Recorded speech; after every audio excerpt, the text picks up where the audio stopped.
What is going on, guys? Welcome back to Trevor Flame Racing Reviews. I said that this video probably wouldn't come out till Monday, my Detroit review, but I got back from my family event earlier this weekend than I thought I'd be getting back, so I'm able to hit you with the Detroit review. So obviously it's post-race Indy 500, and I never do these review videos outside, but I did it for Indy, and I thought I really liked how it turned out, so I thought, why not do it outside Mother Nature again? So obviously today, super good race. It was a Detroit-style race.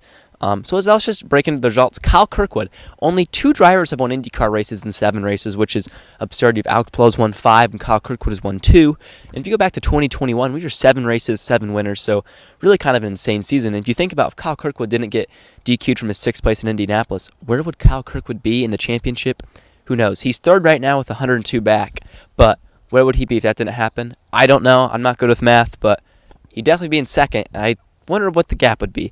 2nd place, Santino Ferrucci, his best ever IndyCar result. His previous best was 3rd at the 2023 Indy 500, so great job seeing Santino pick up that P2. Well deserved. Colton Herta in 3rd. He had the 2nd place car today, in my opinion. I know he got the pole, but Kyle Kirkwood really threw away the pole on Saturday. But overall, Colton Herta getting 3rd. Just kind of doing his job. The only thing he could have done is beaten Santino, but he had his troubles in the end. I think really lucky he didn't crash with Will Power on those last 2 laps. And with that being said, Will Power was 4th. He probably should have finished 2nd, but ultimately tagged the wall in that last restart, put him back to, I think it was 4th, and then he just stayed 4th, but got very close to Colton Herta. Talk about a guy that really lucked out in the same strategy Santino Ferrucci lucked out. 5th place, Kiffin Simpson. Kiffin Simpson having his best ever IndyCar result, first ever top 5. His previous best was a 10th place in Long Beach this year, so great job from Kiffin Simpson, really using that strategy and staying up there. Highest finishing in INDYCAR, so good job from good old Kiffin Simpson. Marcus Armstrong on that same strategy Santino Ferrucci and Kiffin Simpson were on. He was a 3rd place guy in that strategy, and he was only 3 cars in that strategy, so he finished 6th. That strategy, I think, ultimately was the best strategy.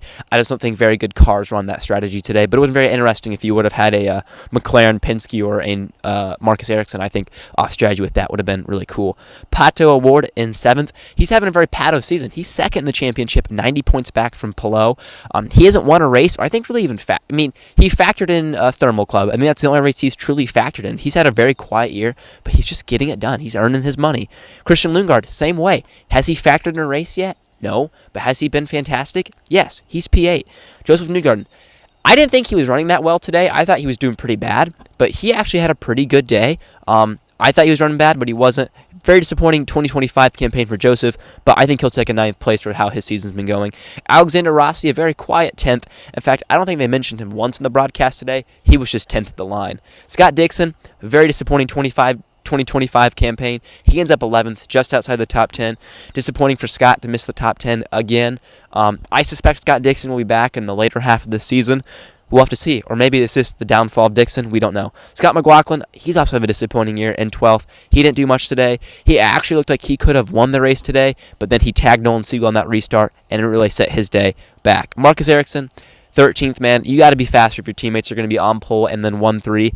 You can't be finishing 13th. I think Ericsson's on the hot seat. I know he finished 2nd at the 500 until his disqualification. But, if you're Marcus Ericsson, you just got to bounce back.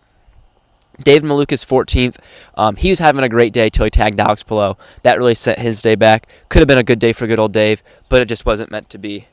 Stingray Robin, 15th. Really quiet day, but still a top 15 finish. Robert Schwartzman, 16th. Same goes for really the guys that finished 15, 16, 17. So 15 was Stingray, 16 Schwartzman, and 17 Daly. Very quiet day, but they got their day done. And I guess, honestly, I'd say Jacob Abel's in that boat. Had a very quiet day, just finished on the lead lap, got his job done. Obviously, Nolan Siegel 19th, and this is where 19 down is where these guys had trouble in the race. Nolan Siegel at 19th. He struggled today after Scott McLaughlin tagged him on the restart. That was not his fault, but, he still got tagged and finished 2 laps down. Graham Rahal was looking like he had very good pace, but unfortunately got got stopped in the pits. That was very unfortunate for Graham Rahal. Felix Rosenqvist had a huge crash with Louis Foster. Louis Foster's suspension failed. Happy to see both guys okay. Obviously, they were banged up, but they were good, that's what's important. Devlin DeFrancesco had a tire fall off and never really got going. He just had a ton of issues. Christian Rasmussen in 24th, his engine failed. Alex Palou, the perfect 10s, ends, but that was not his fault. As I said, Dave Malukas tagged him, and he finishes 25th. Kyle Milot, the Prema team, did not get the wheel bolted onto that car correctly. He goes to in the braking zone, it comes off, his day ends, and Reese VK ended really before his day even started with a mechanical failure. And now let's check the championship standings. Pelot is in first, 90 points back is Pato, 102 points back is Kirkwood, 106 back is Lundgaard, and 136 back is Power. 136 back is also Rosenquist, so they're tied. And 7th is Dixon, 138 back. 147 backs McLaughlin, 154 backs Herta. And rounding out your top 10 is Santino Ferrucci with 167. So that is your Detroit review. We'll see you back here for Gateway.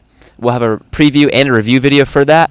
But I'll be back if any IndyCar breaking news happens. But until then, see you in Gateway. But hopefully I see you soon because we might have some breaking news. See ya.